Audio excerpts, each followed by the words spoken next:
এর মাধ্যমে যে আমাদের সমাজে আল্লাহ সম্পর্কে অনেক ভুল ধারণা আছে, অনেক ভ্রান্ত আকীদা আছে, বিশ্বাস আছে, যেগুলি ইসলাম বিরোধী আকীদা, সেগুলি ঈমান ইসলামকে একেবারে নষ্ট করে ফেলবে।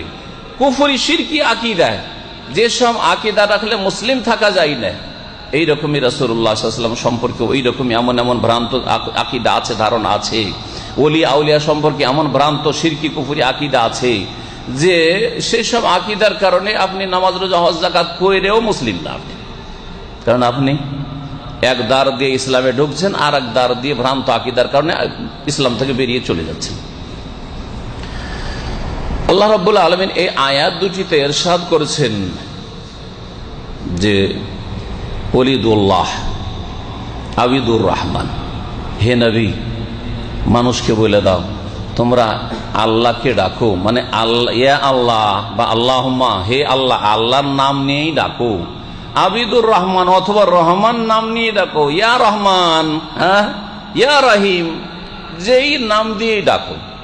ওলিদুল্লাহ আবিদুর রহমান, হে নবী তুমি বলে দাও মানুষকে যে আল্লাহ নাম দিয়েই ডাকো আল্লাহকে, রবকে, তোমার মালিককে, অথবা রহমান বলেই ডাকো। আইয়াম্মা তাদু, যে কোনো নাম ধরে আল্লাহকে ডাকো।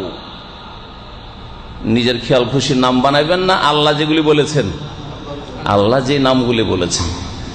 আপনার নাম আপনার বাপও রাখেনি কোন একটি নাম, আর আপনি নিজেও সেই নামটি চয়েস করেননি।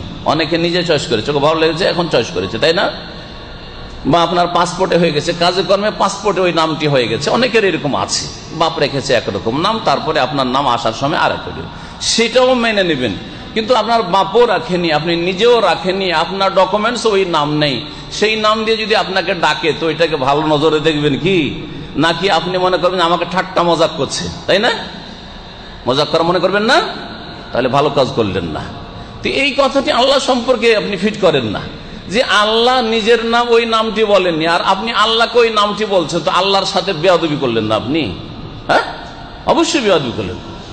আরে শেখ মুখলেসুর রহমানের নাম যদি আমার নাম বলে না, বা এই শেখদের নাম বদলে যদি এক নাম আরেকজনের নাম আরেকজনকে, একজনের নাম আরেকজনকে, তো খারাপ মনে করবে না? অবশ্যই আপনার উপর অসন্তুষ্ট হবে। তো আল্লাহ সম্পর্কে নাম কোনটা বলতে হবে? আইয়াম্মা তাদু, যে কোনো নাম ধরে আল্লাহকে ডাকো না কেন, আল্লাহর কাছে দোয়া করো না কেন, ফালাহুল আসমাউল হুসনা, শুনে রাখো তার সুন্দর সুন্দর নাম আছে।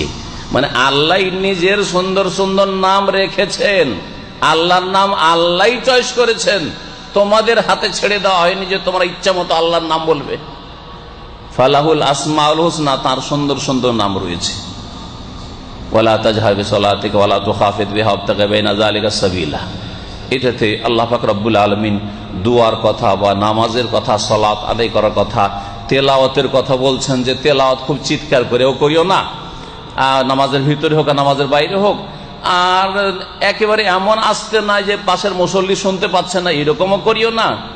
মসজিদে আপনি কোরআন তেলাওয়াত করছেন, এত জোরে তেলাওয়াত করিয়েন না যে অন্যের ডিস্টার্ব হচ্ছে, আর এত মনে মনে শুধু জিহ্বা নড়াচ্ছেন, ঠোঁট নড়াচ্ছেন, তাহলে তার তাসির, ভালো প্রতিক্রিয়া, ফলাফল আপনার হৃদয়ের উপর হবে না। সুতরাং একটু জোরে নিজেকে শুনিয়ে কমপক্ষে পড়েন, আল্লাহ এখানে বলতে চেয়েছেন। ওয়াবতাগি বাইনা যালিকা সাবিলা। তারপরে যে আয়াতটি রয়েছে সেটা বলতে চাইছি, এতে রয়েছে নেগেটিভ। এতক্ষণ কি পেলেন?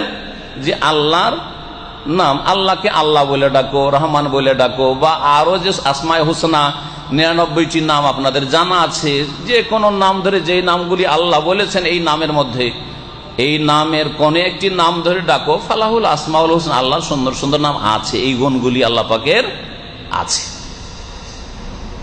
যেটা নাই সেটা বলিয়েন না, যেটা নাই সেটা বলিয়েন না। তাহলে আল্লাহ সম্পর্কে আমার দেশের অধিকাংশ লোকেরা একটা, এই ভুল তো এখানে বয়ান করেই দিই, অধিকাংশ লোকেরা খোদা বলে, খোদা হাফেজ বলে না, বলে না?